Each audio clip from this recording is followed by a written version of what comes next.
मेरे दिमाग में आ रहा था बहुत दिनों से कि अपने टॉपिक में एक टॉपिक है, सब टॉपिक है भारत की शौर्य गाथाएं या भारत के शौर्य से रिलेटेड चीजें हैं। कहानियां तो बहुत सारी है शौर्य से रिलेटेड। आप कितनी कितनी देखोगे। आप हर गांव में जाओगे तो कोई ना कोई शहीद मिल ही जाएगा जो कभी लड़ा हो देश के लिए। ऐतिहासिक पृष्ठभूमि में भी आप राजस्थान को ही अगर देखोगे तो वही इतना है कि शायद विश्व अलग और राजस्थान अकेला अलग। बहुत बहुत वीर लोग निकले, पर अपन कोशिश करें ऐसी कि थोड़े बहुत जो लोग हैं अपन उनके बारे में जानें। तो जब आप इसका आंसर राइटिंग करोगे तो आप उनके बारे में लिखना आंसर राइटिंग में कि ये कहानी है। कहानी तो क्या सच्चाई है, इतिहास है हमारा। और कभी क्वेश्चन आए कि भारतीय वीर गाथाओं के बारे में वर्णन कीजिए, तो आप लोग बता सकें कि यार ऐसा ऐसा रहा कभी। तो एक वर्णन आता है, एक मेवाड़ है, सुना होगा आप लोगों ने नाम, सुना है? कौन सा क्षेत्र है मेवाड़ का? चित्तौड़, उदयपुर, है ना? अपने आसपास की जो जगह है, भीलवाड़ा, जयपुर नहीं आता, जयपुर अलग है, वो आमेर का क्षेत्र है। ये क्षेत्र क्या कहलाता है? मेवाड़। इससे थोड़ी और अगर पश्चिम में जाओगे तो एक क्षेत्र आता है मारवाड़। कौन सा क्षेत्र? मारवाड़।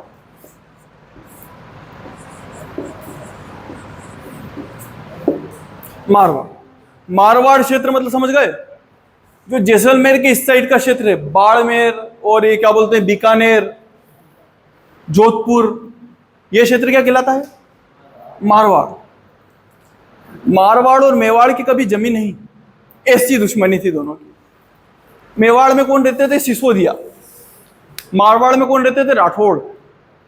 बड़ा लड़ा करते थे आपस में, और लड़ने के कोई विशेष कारण नहीं थे, छोटी मोटी बातों पे कि तेरी गाय मेरे यहाँ क्यों आ गई, अब मेरी तूने, क्योंकि तेरी गाय ने मेरे यहाँ का घास चरा है तो दूध पे किसका अधिकार है? मेरा, नहीं दे रहे गाय। ऐसी बातों पे लड़ा करते थे। मेवाड़ ज्यादा शक्तिशाली था। मारवाड़ का कोई हो तो बुरा मत मानना, पर सच्चाई कई बार हराया मेवाड़ वालों ने मारवाड़ वालों को। तो घटना कुछ ऐसी है कि मारवाड़ वालों को लगा कि मेवाड़ वालों से जीतना थोड़ा कठिन है। उस समय जो मेवाड़ का शासक था वो थे राणा लाखा। क्या नाम था उनका? महाराणा लाखा। तो मारवाड़ वालों ने सोचा कि देखो, अगर समझौता करना हो, व्यवहार बनाना हो, किसी से भी लड़ाइयां खत्म करनी हो, तो लड़ाई खत्म करने का सबसे बढ़िया तरीका क्या रहता है? विश्वास जगाने का, लड़ाई खत्म करने का। बताओ मेरे को, क्या कर सकते हैं लड़ाई अगर खत्म करनी हो तो? सबसे बेस्ट तरीका क्या होता है? हाँ, समझौता। पर समझौते कैसे टिकेंगे?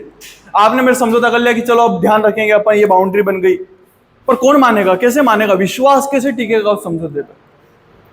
कुछ तो चाहिए होता है ना विश्वास टिकाने के लिए। अपन एक दूसरे की मार काट कर रहे थे कल तक, आज अपन समझौता कर ले, एक दूसरे पर भरोसा होगा क्या? माफ मांग के, माफी, राजपूत कोई माफी मांग रहे एक दूसरे से? वो गर्दन कटवा ले खुद की, पर माफी नहीं मांगे। गलती हो तो नहीं मांगे।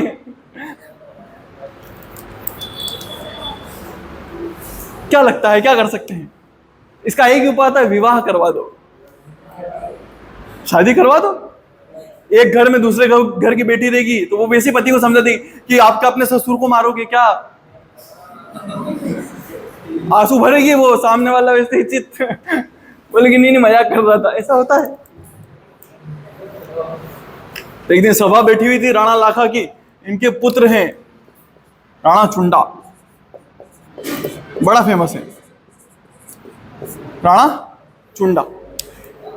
जो चुंडावत निकले हैं ना, चुंडावत नाम सुना है किसी के? दोस्त हैं चुंडावत, वो सब इनके ही वंशज है, चुंडा के।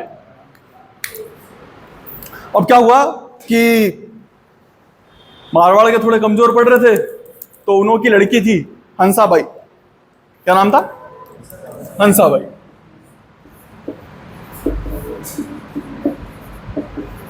अच्छा, मैं बोल रहा हूं कि शादी के लिए भेज रहे हैं, रिश्ता भेज रहे हैं। अब क्या होगा कि मारवाड़ के लोगों के दिमाग में कि एक खूबसूरत सी हमारी बेटी है हंसाबाई, समझदार भी बहुत है, क्यों ना हम इसके लिए रिश्ता भेज देते हैं। और किसके लिए रिश्ता भेजेंगे? तो राणा चुंडा के लिए। रिश्ता भेजने से क्या होगा कि अगला राणा कौन बनेगा? राणा चुंडा बनेगा शासक। तो दोनों के रिश्ते और अच्छे हो जाएंगे। फिर ये भी सोचो कि जब इन दोनों का बच्चा होगा तो वो क्या बनेगा? अगला मेवाड़ का शासक। तो दिमाग में आया होगा मारवाड़ वालों की, बढ़िया व्यवस्था हो जाएगी अपनी, तो एक नंबर काम। तो इन्होंने क्या करा? इन्होंने रिश्ता भिजवाया। और रिश्ते को ऐसा बोला करते होंगे कि नारियल लेके आए हैं सीधे, ऐसा नहीं बोलते रिश्ता लेके आए, नारियल लेके आए हैं आपके लिए। तो रिश्ता कौन लेके जाए? तो पंडित जी लेके जाएंगे। खुद से राजा कोई जाएगा क्या रिश्ता रिश्ता लेके? छोटी मोटी चीजों के लिए राजा राजा है, आना जाना ज्यादा करते नहीं, युद्ध उद्ध में जाते हैं बस।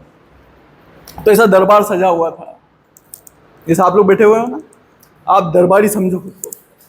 मैं राणा लाखा बैठा हुआ हूं उधर, ये जगह, ये मेरा क्या है? सिंहासन। इधर मेरे पास में मेरा बेटा बैठा हुआ है, राणा चुंडा। पंडित जी आए, महाराज को प्रणाम करा कि महाराज आपकी जय हो। उसका ने बोला कि पूछा कि क्या हो गया, आज कैसे पधारना हुआ आपका, मारवाड़ से आज कैसे पधारे हो? तो उन्होंने बोला कि महाराज नारियल लेके आए हैं आपके लिए। तो जैसे ही राणा लाखा ने सुना तो बोले अरे नहीं नहीं, इस उम्र में कैसे करूं यार। लेके किसके लिए आए थे रिश्ता? चुंडा के। अब उन्होंने खुद के लिए सुना तो एक ही चीज दिमाग में शर्म आ गए थोड़ा सा कि नहीं नहीं यार, अभी नहीं यार, ठीक है, मतलब मैं लगता जवान हूं, बुजुर्ग हो गए थे बहुत बुजुर्ग, बोले कि लगता जवान हूं पर अभी नहीं करूं यार, शादी हो चुकी है, ठीक है यार। तो वो पंडित जी एकदम घबरा, बोले नहीं नहीं महाराज, आपके लिए नहीं, आपके लड़के के लिए। तो आसपास के जितने बैठे हुए थे दरबारी जोर जोर से हंसने लग गए कि इस बूढ़े के उम्र अधेड़ हो गया, मतलब बिल्कुल बुजुर्ग हो गया, और इसके दिमाग में अभी भी शादी की पड़ी हुई है कि रिश्ता है तो मेरे आ जाए। जब जोर जोर से हंसे दरबारी तो ये चीज बुरी लग गई। किसको बुरी लगेगी? राणा चुंडा को। अखरी उसको बड़ी अखर गई, बोले मेरे पिता के सामने, मतलब मेरे सामने मेरे पिता का अपमान कर रहे हो, उन पर हंस रहे हो। राणा चुंडा ने तलवार निकाली और बोले कि शादी होगी तो मेरे पापा से ही होगी, नहीं तो अभी हमला कर देंगे।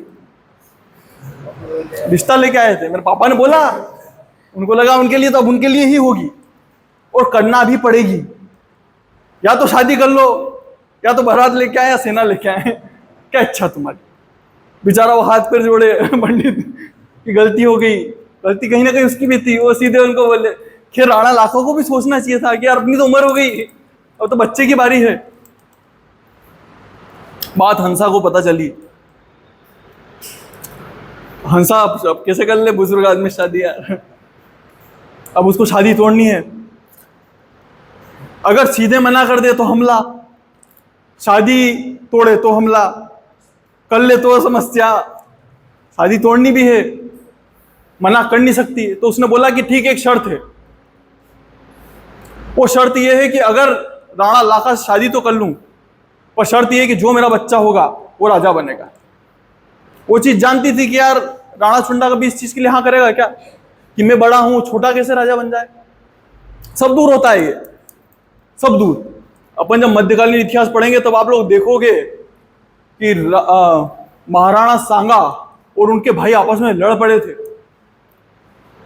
काय के लिए? सत्ता के लिए, क्योंकि एक देवी थी, उसने आशीर्वाद किसको दे दिया था? राणा सांगा। तो इसने जब ये शर्त रखी हंसाबाई ने, किसके लिए, किसके लिए रखी है? चुंडा के लिए,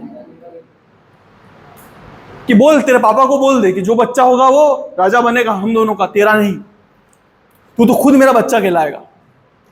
धर्म की मां बन गई ना। राणा चुंडा ने हाँ कर दिया। अब पापा की बात है यार, पिता का अपमान कैसे सह ले।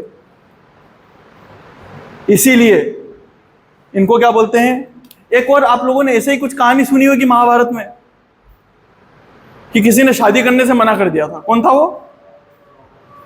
कौन था? बोलो। जिसने शादी करने से मना कर दिया था कि मैं शादी करूंगा ही नहीं, जिंदगी भर ऐसा ही रहूंगा। पितामह भीष्म, उन्होंने शादी नहीं कर दी, प्रण ले लिया था नहीं करूंगा, तो इनको क्या बोलते हैं? मेवाड़ का भीष्म, राणा सुंडा को।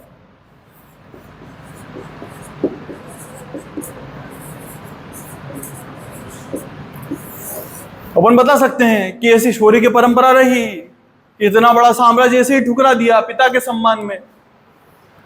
यहां पे तो बाप अगर संपत्ति बांट दे बच्चों को तो बाप को पूछना बंद कर देते हैं औलादें कि कौन पापा, कहाँ का पापा, 2 रोटी खा रहा हो तो एक ही दो इनको। करते हैं, देखा होगा, भाई भाई आपस में लड़ते हैं, जानवरों जिससे लड़ते हैं, खेत किसी मुंडेर के पीछे लड़ लेते हैं कि तूने आगे पीछे कैसे कर ली। वैसे एक व्यक्ति रहा हमारे इतिहास में, हम में से ही निकला हुआ, जिसने क्या करा? पूरे साम्राज्य को ठुकरा दिया, सिर्फ किस लिए? पिता के सम्मान में। तो इतिहास से सीखना चाहिए। बात आई समझ में? मेवाड़ के भीष्म कौन है? इन्होंने शादी करी थी, भीष्म वाले भीष्म पूरे नहीं रहे। ऐसा नहीं है कि हंसाबाई को मना कर दिया तो कभी शादी नहीं करना, इन्होंने खूब शादियां कर दी, तभी तो इनके बच्चे चुंडावत, जो चुंडावत लगाते हैं, इन्हीं के सब संतानें हैं। समझ में आया? ये कहानी लिख लोगे, शौर्य की परंपरा है, हमारी परंपराएं हैं जो दुनिया में कहीं देखने को नहीं मिलती है। इन्हीं की एक और कहानी है, इसको पोस्ट कर लेना, मतलब इसको अपन पढ़ने के बाद में एक एक कहानियां देख लिया करेंगे, उससे क्या होगा? आपका इतिहास भी पक्का हो जाएगा। जब मैं आप लोगों को युद्ध पढ़ाऊंगा, जैसे कभी आप लोगों को एक शासक हुए हम्मीर राव चौहान, सुना होगा नाम? कहाँ के थे वो? रणथंबोर के। कभी उनकी कहानी सुनाऊंगा। सिंह सुवन सत्पुरुष वचन, कदली फले एक बार, तिलिया तेल हम्मीर हट चढ़े ना दूसरी बार। मतलब हम्मीर ने एक बार हट कर लिया तो फिर किसी की नहीं सुनता है। सुनाऊंगा। बहरहाल अपन एक और कहानी देखते हैं राणा लाखा की। और राणा लाखा की कहानी इसलिए बहुत प्रसिद्ध हुई कि आप लोग देखोगे कि बहुत सारे लोग कब्जा करने की बात करते हैं ना देश पे, क्या इधर कब्जा कर लेंगे, भारत के इस हिस्से पे कब्जा कर लेंगे, इस हिस्से को अलग कर देंगे। उनको जानना चाहिए थोड़ा सा इतिहास कि कैसे एक नकली गढ़ भी नहीं दिया था, असली तो बहुत बड़ी बात होती। तो कहानी कुछ ऐसी है कि राणा लाखा जब जवान थे, बुजुर्ग वाली पहले सुना दी, अभी जब जवान थे तो इनकी शादी हुई किनसे? हाड़ी रानी से। किनसे हुई? हाड़ी रानी से। हाड़ा थी तो रानी का नाम क्या पड़ गया? हाड़ी रानी। बोलते होंगे प्यार से। ये कहाँ की थी? बूंदी की थी। कहाँ की? बूंदी की। तो यहाँ पे आई चित्तौड़ राजधानी हुआ करती थी। तो चित्तौड़ में आई तो पति पूछता है ना, नई नई शादी हुई है, शाम को बैठे हैं, खाना खा रहे हैं, ये थोड़ा ऐसे पंखा वंखा कर रही है, राणा लाखा बैठे हुए झीमने के लिए। तो राणा लाखा ने बोला कि आपको कैसा लगा यहाँ पे, चित्तौड़ कैसा है, मेवाड़ कैसा लगा? तो बोले बहुत सुंदर है, आपका मेवाड़ बहुत सुंदर है। राणा लाखा ने फिर बोला कि आप खुश तो हो ना? हाड़ी रानी बोली कि हाँ मैं बहुत खुश हूँ आपके यहाँ। बोले कुछ कमी? बोले कोई कमी नहीं है। तो राणा लाखा बोले हाड़ी रानी को कि एक बात बताओ ना यार, कि बूंदी ज्यादा सुंदर है कि चित्तौड़ ज्यादा सुंदर है? तो मेवाड़ ज्यादा अच्छा लगा कि बूंदी? अब आप कुछ भी कर लो, स्वर्ग में भी ले जाओगे, पर लड़की को कहाँ का घर अच्छा लगता है? माए का, जहां माँ का घर हो, जहां पली बड़ी हो गई। तो बोले कि ऐसे तो बूंदी ज्यादा अच्छा। राणा लाखा का दिमाग खराब हो क्या? राणा लाखा बोले कि चलो चलो कोई बात नहीं, आप एक काम करो, खाना वाना छोड़ो, मैं खुद जिम लूंगा। आप तो सबसे पहले उदयपुर जाओ, उदयपुर जाओ, झील में हमने महल बना रखे हैं वो देखो, मंदिर देखो, आप चित्तौड़ घूमो, आप अलग अलग जगह जाओ, कुंभलगढ़ जाओ, आप देखो, थोड़ा घूमो। आपने ढंग से घुमा नहीं इसलिए आपने बोल दिया। आपने क्या, आप घूमे होते तो ऐसे थोड़ी बोल देते क्या? आप घूमो। वो गई, खूब घुमाया, एक एक जगह दिखवाई, फिर आए, फिर कुछ दिनों बाद फिर खाने के लिए बैठे। फिर राणा लाखा पूछे कि अब बताओ कैसा लगा मेवाड़? हाड़ी रानी बोले बहुत सुंदर है। फिर बोले कि अच्छा बहुत सुंदर है ना? हाड़ी रानी बोले हाँ बहुत सुंदर है। बोले कि एक बात बताओ मेरे को कि बूंदी ज्यादा सुंदर है कि मेवाड़?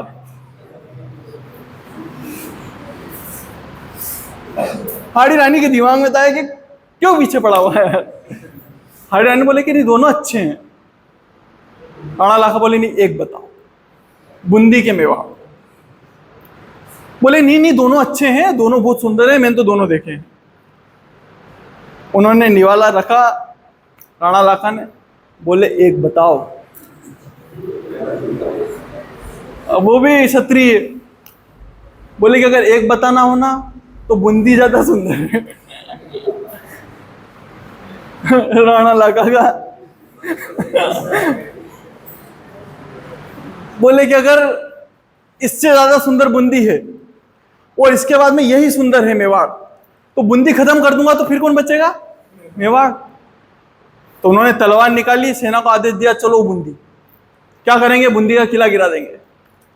फिर मेरी पत्नी को धरती पे सबसे सुंदर कौन सी जगह लगेगी? मेवाड़।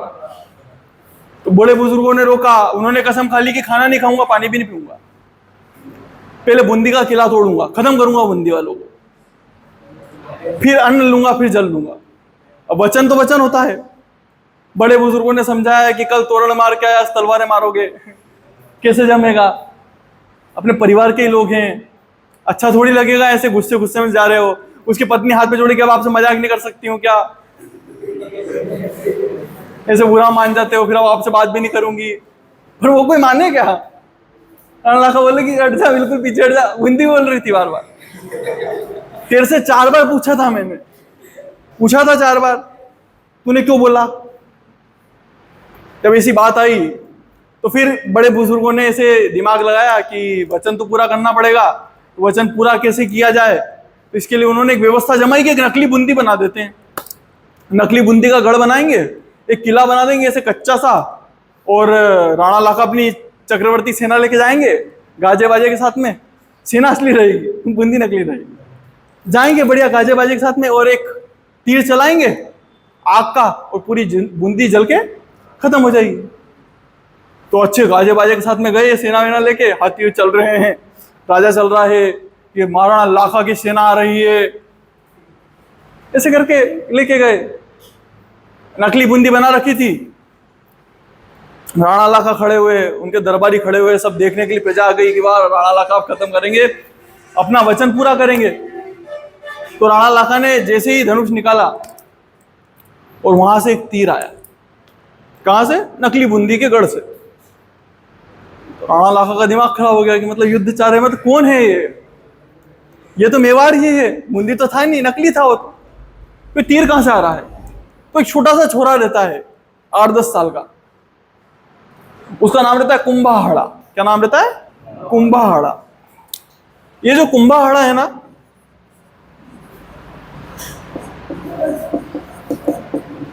ये जो कुंभाहाड़ा है ना, ये परिवार का है हाड़ी रानी के। मतलब पहले क्या होता था कि जैसे तुम में से कोई रानी हो तो रानी अकेली नहीं जाती थी, अपने साथ में अपनी दोस्तों को भी ले जाती थी शादी के बाद में, कि तुम भी मेरे साथ में चलना, तुम भी वहां किसी से कर लेना। 3-4 भाइयों को लेके जाती थी, परिवार बड़े होते थे कि चलो भाई भी रहेगा।